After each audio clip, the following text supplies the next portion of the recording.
Welcome to our channel. Today we how to uninstall Kaspersky from Windows without reboot loops. Easy tutorial step by step clearly.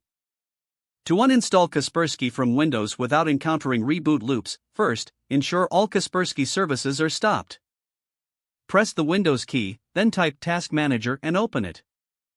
In Task Manager, look for any Kaspersky services or processes running. Right-click on any Kaspersky-related process and select End Task. Once all processes are stopped, press the Windows key again and type Control Panel.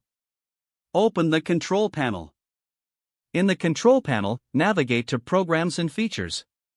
Look through the list of installed programs to find Kaspersky. Click on Kaspersky, then select Uninstall. Follow the prompts in the Uninstallation wizard.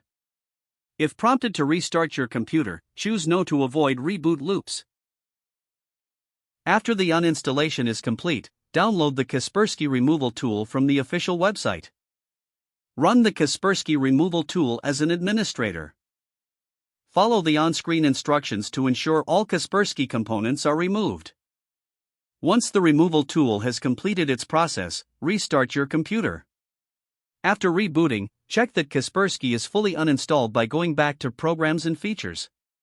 If Kaspersky is no longer listed, the uninstallation was successful. You are now free to install a different antivirus solution if necessary. Ensure that your system is running smoothly and without any remaining Kaspersky files. If the page does not load, refresh the browser or try again in a private or incognito window. Make sure you are using the correct email address, then retype it carefully to avoid small typos. If your password is not accepted, use the reset option and create a new strong password you can remember. Check your spam folder for verification or security emails, then complete any requested content. Enable two-factor authentication if available to improve account security and reduce unauthorized access risk.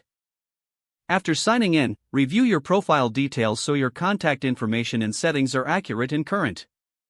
If you see an error message, note it down and try again after restarting your device and internet connection. Log out when you finish, especially on shared devices, to keep your account and payment information secure. If the page does not load, refresh the browser or try again in a private or incognito window. Make sure you are using the correct email address, then retype it carefully to avoid small typos. If your password is not accepted, use the reset option and create a new strong password you can remember. Check your spam folder for verification or security emails, then complete any requested confirmation steps. Enable two-factor authentication if available to improve account security and reduce unauthorized access risk. After signing in, review your profile details so your contact information and settings are accurate and current.